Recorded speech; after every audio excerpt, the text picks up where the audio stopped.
Breaking news, pelecehan mahasiswa Universitas Islam Negeri di Palembang, korban dipaksa senior buka baju saat diksar.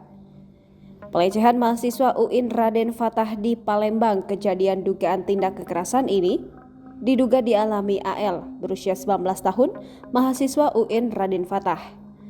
Tindak pelecehan mahasiswa UIN Raden Fatah ini dialami dalam saat korban mengikuti kegiatan pendidikan dasar atau diksar yang diadakan di kampusnya.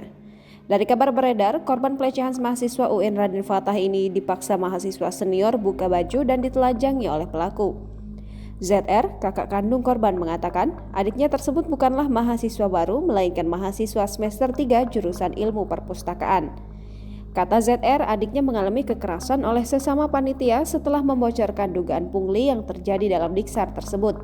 Adiknya lalu dianiaya oleh orang yang diperkirakan lebih dari 10 orang. Akibat kejadian itu, korban mengalami sejumlah luka di bagian tubuh hingga harus mengalami perawatan di rumah sakit. ZR mengatakan keluarga juga sudah melakukan visum untuk memperkuat bukti adanya tindak kekerasan. Sempat beredar kabar jika kasus ini akan diarahkan ke mediasi. ZR mengatakan belum mengetahui hal tersebut. Meski demikian, dia sangat berharap adanya ketegasan dari pihak kampus kepada pelaku kekerasan terhadap adiknya. Terjadi kekerasannya di dalam kegiatan itu, jelas UIN tidak akan diam. Pemberhentian dan lainnya mungkin akan terjadi. Kita akan lihat rambu normanya karena kita ada kode etik kemahasiswaan, kode etik pelanggaran sudah ada semua. Maka nanti setelah mencari fakta data, baru nanti akan diputuskan. Bapak tadi kan besuk korban, luka di mana saja dia, Pak? Nah, kalau itu bahan yang masukkan oleh kami tidak bisa ngomong.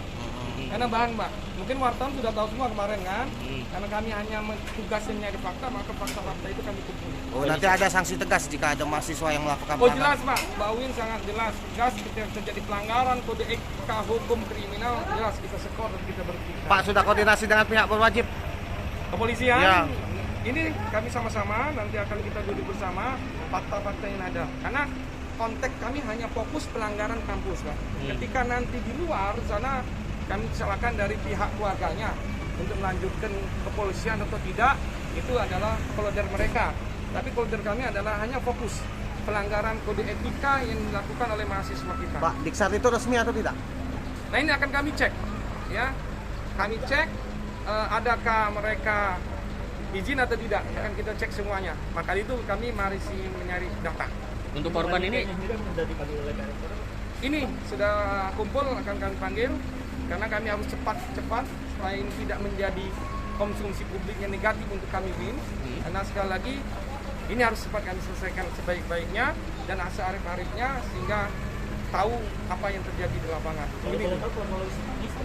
Nah itu tadi, Pak, baru dapat fakta-fakta yang akan kami rumus. Jangan lupa subscribe, share, komen, dan like ya.